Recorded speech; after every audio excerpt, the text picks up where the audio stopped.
सर्वसमीका 8वीं पर आधारित आपका उदाहरण 25 है।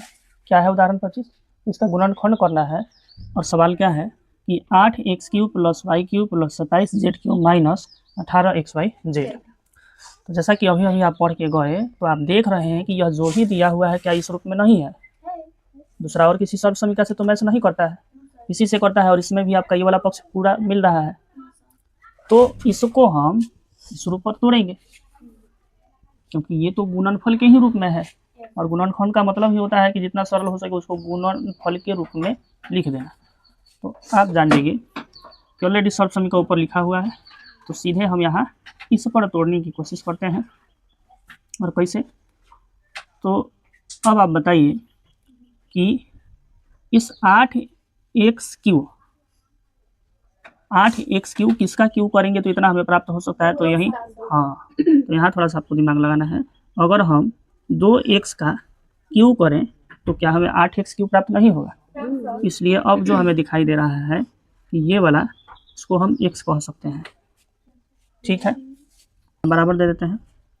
अब सुनिए, इस 8x³ को हम 2x³ के रूप में लिख दिए और प्लस इसको हम ऐसे लिख सकते हैं और प्लस इसको हम 3z³ लिख सकते हैं। तो यहाँ आपका y हो जाएगा और यहाँ आपका z हो जाएगा, ठीक है।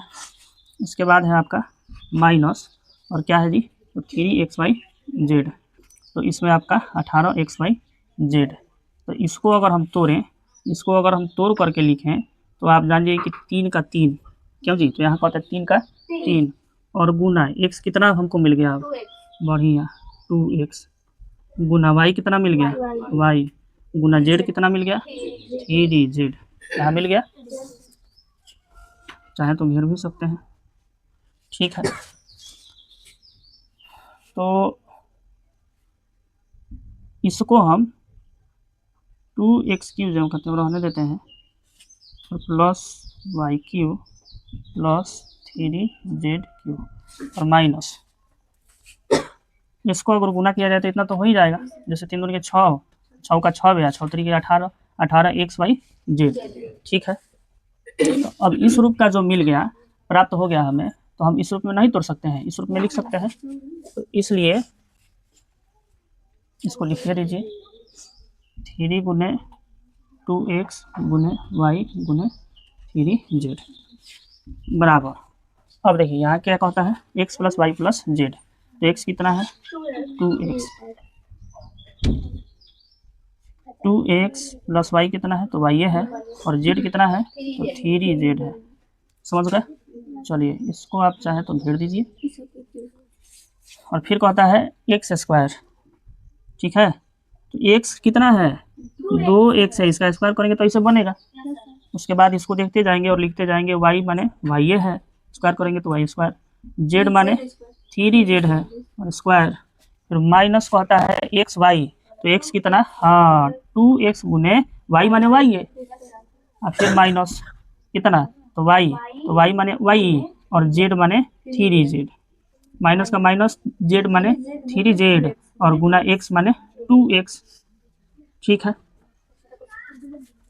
इसको हम क्या करेंगे, ये तो जेम का त्यों रहेगा, माने 2x + y + 3z, ठीक है। और ये आपका इसमें हम क्या कर सकते हैं, इसको हम कर सकते हैं कि ऐसे भी छोड़ सकते हैं और गुना करके भी लिख सकते हैं।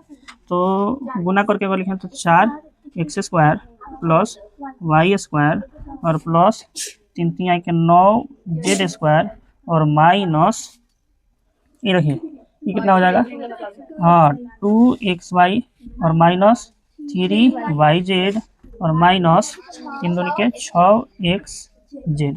अब आप बताइए क्या और कुछ आपको तोड़ने लायक दिख रहा है?